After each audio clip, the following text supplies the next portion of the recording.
One of the questions that I get asked the most is how players can improve their decision making abilities by themselves.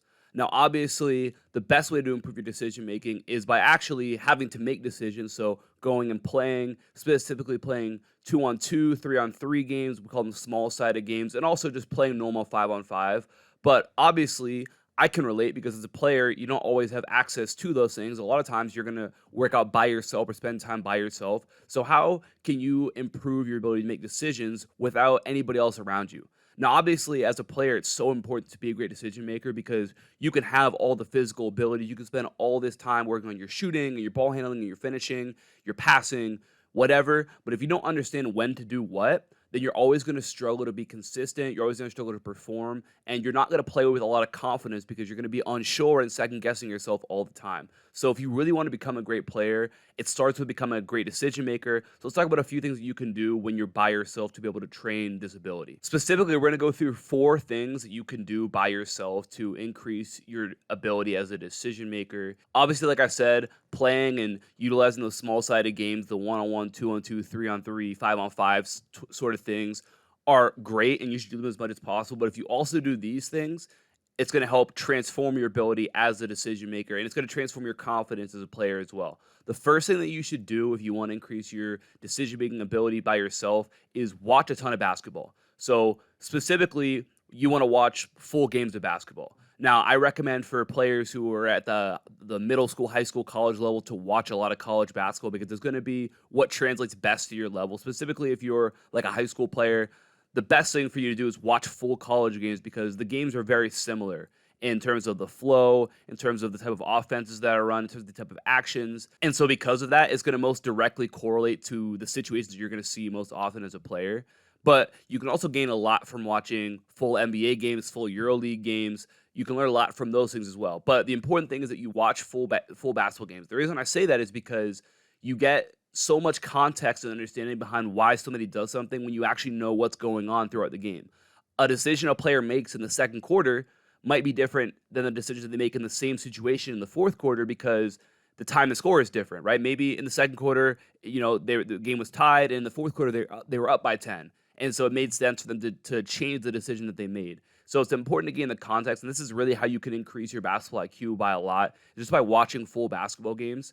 Even better if you have the ability to pause and rewind, and if you see something that catches your eye, or you say, "Hey, that's an interesting thing. Like I've been in that similar situation, and this guy made this decision right here. Can I rewind it and then figure out why? Okay, what did he see here?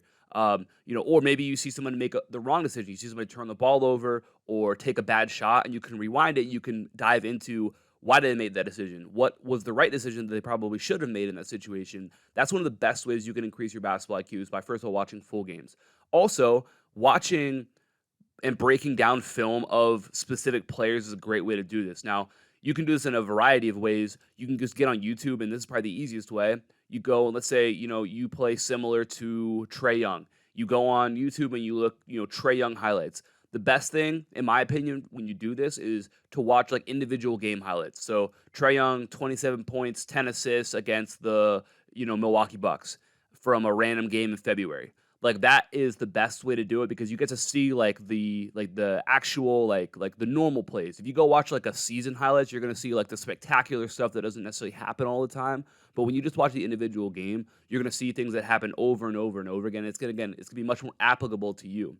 When you do this, you really want to obsess over what you're watching and breaking down and diving deep into what's going on so that you can be able to take it and apply those specific things to your game right here. If you're going to, if you play point guard and you want to be better as a ball screen handler, well, watching Trey Young in these ball screen situations can teach you a lot. How did the defender guard him, and what did he do to respond to that?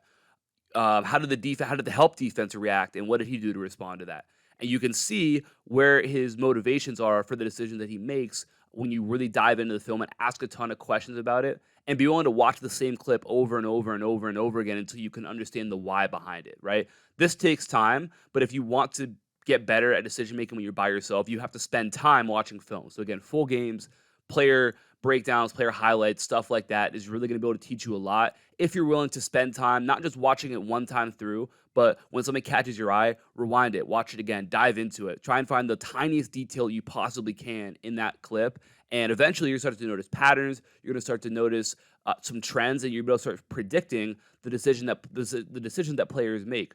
The powerful thing with this is that we as humans have what's called mirror neurons, meaning we can see something in our own mind. We can place ourselves in that position and almost run through it as if we were in their shoes, right? It's called the power of empathy that we have as humans. So we can utilize those mirror neurons in our brain's ability to put ourselves in somebody else's shoes by actually watching and then imagining or putting ourselves in that position, which we'll talk about in a second right here. So that's the first thing. Watching film, a great way to get better at decision making when you're by yourself. The second thing is recording yourself and watching that film. So this is a really, really, really powerful thing that you can do.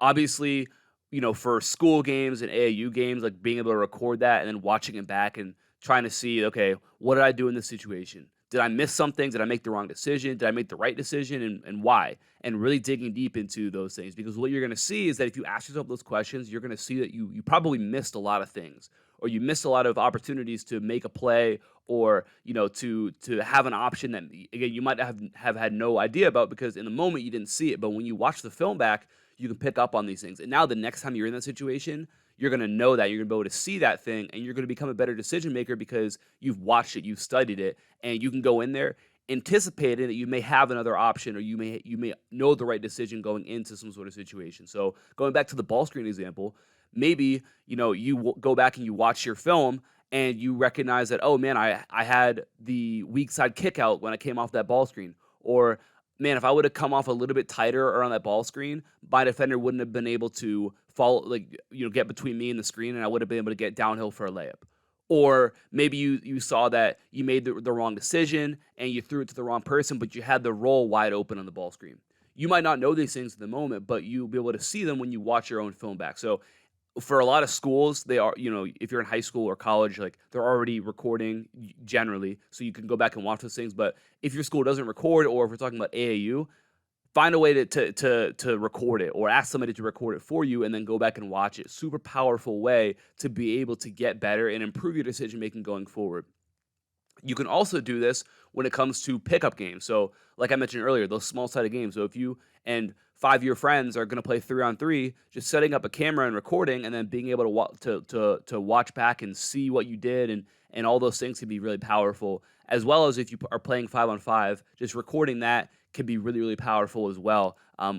Being able to critique the different situations that you're in right there. Going with the playing aspect of it, when you play, you want to be super purposeful of what you're trying to get better at. If there's a certain situation that you feel like you're not a great decision maker in, well, you need to be really purposeful about putting yourself in those situations as often as possible whenever it is that you play.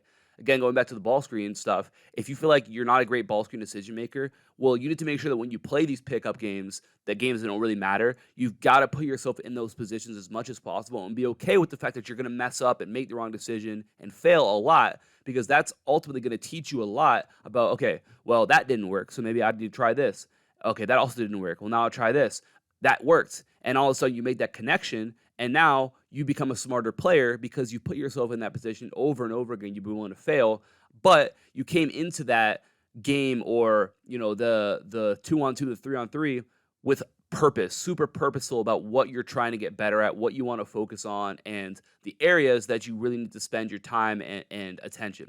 And then the last thing that's really powerful when it comes to becoming a better decision maker by yourself is visualization. So I already talked about the power of mirror neurons, but a really, really great thing you can do is just sit down and imagine yourself in those situations. Like a great visualization workout you can do is picking maybe 3 different situations in a game. So let's go with the ball screen situation. Let's go with like catching the ball on the wing. And then we can go like transition maybe with the ball in your hands. And you can just close your eyes and put yourself like in that situation where it's like first person, you can feel the shoes on your feet. You're in that situation. And at that point, you're just kind of walk through like a play happening. So close your eyes, you come off a ball screen, the defender chases you over, and the screener's defender drops. Okay, well, what do I do here? Well, how close is the drop defender? Can I go by them? Are they far off? Do I shoot the shot? Does the drop defender really like come over towards me, and now I can hit my screener with a pass? Okay. put yourself in the situation and visualize it. And that's actually a really, really powerful thing that you can do, because there have been studies that have been done on the power of visualization and how there actually is merit behind getting better at a skill just by visualizing yourself doing it. They've done studies where they would have groups where a group would work on like actually practicing free throws every day. There'd be a group that wouldn't do anything, wouldn't practice free throws, wouldn't think about them, and then have a group that would just visualize practicing free throws every day. And they saw that the group that visualized shooting free throws got way better than the group that did nothing. So there actually is some merit behind that. So like I said, picking three situations and saying, okay, I'm gonna spend 5 minutes or 3 minutes imagining myself in different ball screen situations, and then 3 minutes envisioning myself just catching the ball in the wing with the defender closing out at me, and then 3 minutes on different situations in transition with the ball in my hands. Just three as an example right there, but you can choose any of those situations, and that's a quick little 10-minute visualization workout you can use. It's going to make you a better decision maker. So ultimately, if you want to become a better decision maker by yourself, number one, you want to watch film, both full games, preferably college, but also EuroLeague. EuroLeague is also really, really good, and the NBA as well. You can find value in all three of those different types of basketball. Watch full basketball games, and then also watch highlights. But specifically, we want to watch individual game highlights, because you're going to get like the day to day, like the most common stuff that happens, the things that you need to be great at are they're gonna be most apparent in those individual game highlights that you're trying to learn and study. The next thing is recording your games. So your school games, AAU games, even pickup games if you can, and then watching back and looking at the situations that you're in. Okay, did you turn the ball over? Why? What could you have done differently?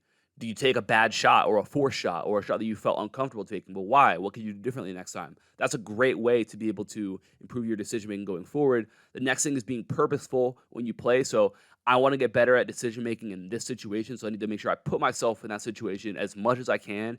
Be okay with the fact that you're going to fail, you're going to look bad, because eventually you're going to find something that works, and then you're going to start to be able to repeat that, and that's how you become better in that situation. And the last thing is just quick visualization workout, doing it as much as possible every day if you can, and just visualizing yourself in those different situations, making good decisions, making the right read is going to translate to you being a better decision maker on the court. So hopefully this gives you some ideas, some takeaways that you can use to become a better decision maker. If you want something else that's going to take your basketball IQ, decision making, and overall game to the next level, click the top link down in my description to get my free basketball IQ masterclass. It's an hour long. We dive into different IQ points, different things that are going to help you to immediately start to score more points, create more plays for your teams, and overall just be way more confident. So, like I said, completely free. Check out that top link down below. It's going to help you out a ton. Appreciate you for watching. Talk soon. Peace.